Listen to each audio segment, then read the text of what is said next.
Hello everyone, Rishiraj Pandey this side. It's 5th of March today and it's currently 9:30 p.m. as you can see. So I thought of creating my YouTube channel today. The motive behind it was simply just journaling my way through life and trying to improve myself and be a better version of myself from the previous version. And today I've thought of I bought a book, and the purpose of buying a book was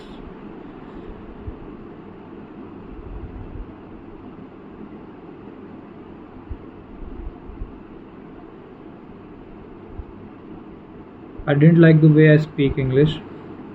I stumble a lot, I fumble a lot, and that's just because of the reason that I don't practice my English speaking out loud. I can read very good English, but I cannot speak very properly. I cannot seem to articulate myself. I don't like the way I speak English and articulate my thoughts into my words. That's why I thought of buying a book. Even though this cost me 300 rupees, and I know it's too much for this book, I could have gotten it for cheaper somewhere else, but I thought of buying it just for the sake of it, because I already traveled a lot to buy this book. Just on some reviews of a shop, but it wasn't so good. Not for me right now. It might be good for some other books, some other type of readers, but for me it wasn't that good because for such a high demand book he was also charging way too much, and even though it's second hand, it cost me 300 rupees. So I'll try to buy my books next time from a different place. And yeah, let's start I'm going to read it today for straight 20 minutes, and let's see how it goes. I'll study it every day, and also at the end of it I'll try to summarize what I studied today, and that's just because to analyze my everyday progress of speaking on my own, not just by reading. First I'll read and then I'll explain what I read today. Okay, let's go. Let me set a timer for 20 minutes and then we'll go ahead. Timer for 20 minutes.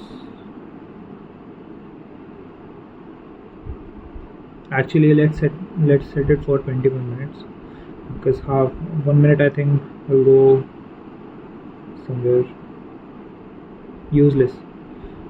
1 minute will be wasted, that's why. Let's start. Here's the timer. Let's go.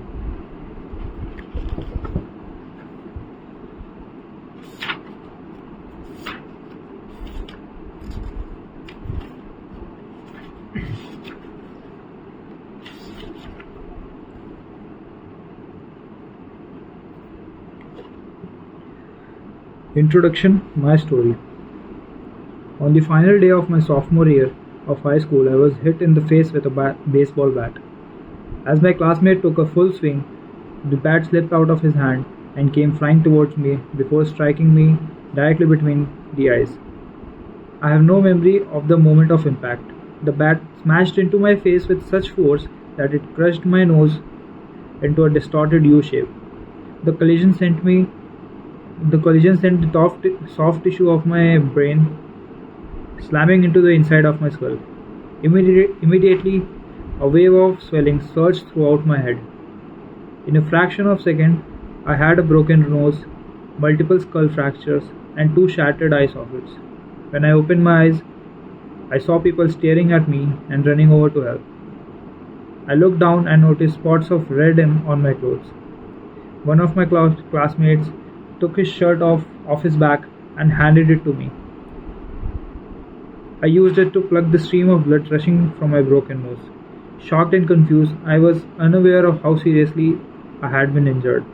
My teacher looped his arm around my shoulder, and we began the long walk to the nurse office, across the field, down the hill, and back into our school.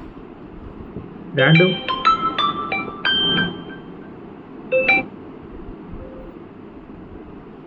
random hands touched my sides, holding me upright.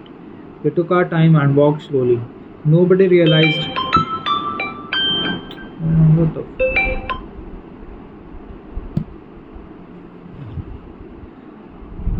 Nobody realized that every minute mattered. When we arrived at nurse's office, she asked me a series of questions. What year is it? 1988, I answered. It was actually 2002. Who was the President of the United States? Bill Clinton, I said. The correct answer was George W. Bush. What is your mom's name? I stalled. 10 seconds passed. 10 seconds passed. Patty, I said casually, ignoring the fact that it had taken me 10 seconds to remember my own mother's name.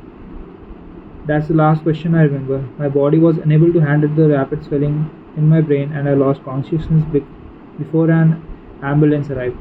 Minutes later, I was carried out of school and taken to a local hospital. Shortly after arriving, my body began shutting down. I struggled with basic functions like swallowing and breathing. I had my first seizure of the day. Then I stopped breathing entirely.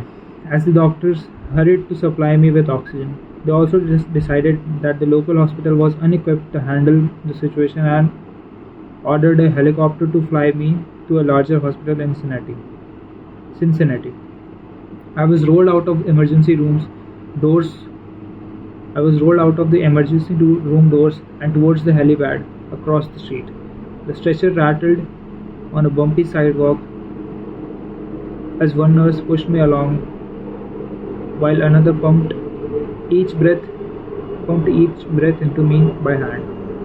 My mother, who had arrived at the hospital a few moments before, climbed into the helicopter beside me. I remained unconscious and unable to breathe on my own as she held my hand during the flight. While my mother rode with me in the helicopter, my father went home to check on my brother and sister and break the news to them. He choked back tears as he explained to my sister that he would miss her 8th grade graduation ceremony that night. After passing my siblings off to family and friends, he drove to Cincinnati to meet my mother. When my mom and I landed on the roof of the hospital, a team of nearly 20 doctors and nurses sprinted onto the helipad and wheeled me into the trauma unit. By this time, the swelling in my brain had become so severe that I was having repeated post-traumatic seizures. My broken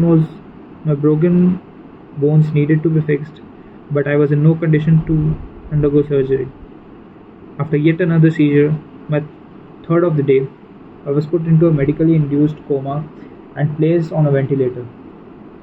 My parents were no strangers to this hospital.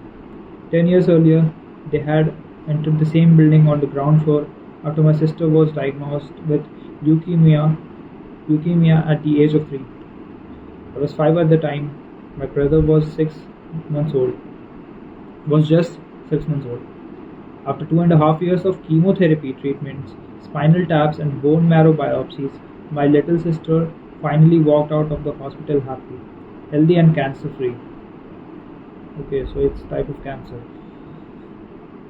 And now, 10 years of normal life, my parents found themselves back in the same place with a different child. While I slipped into coma, the hospital sent a priest and a social worker to comfort my parents. It was the same priest who had met with them a decade earlier. In the evening, they found out my sister had cancer. As day faded into night, a series of machines kept me alive.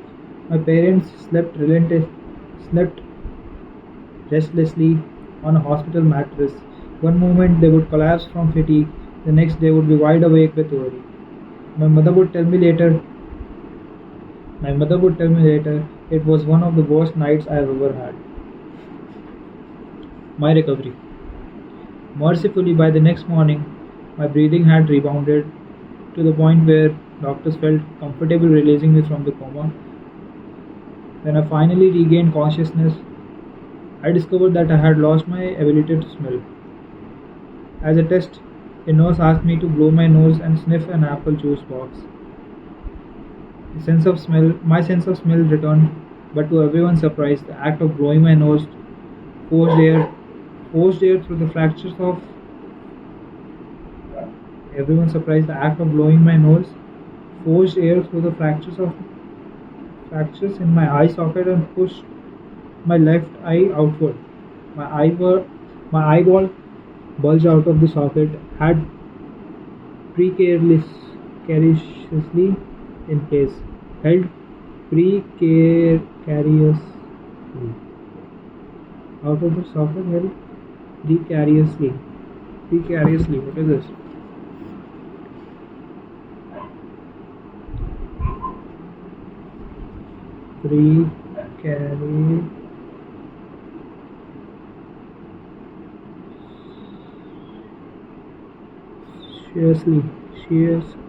Preciously. Dictionary.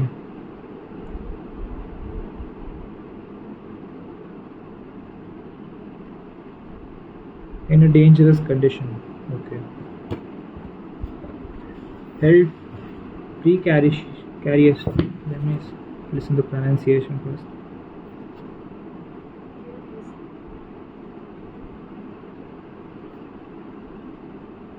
Precariously. Precariously. Okay. My eyeball bulged out of the socket, held precariously in place by my eyelid and the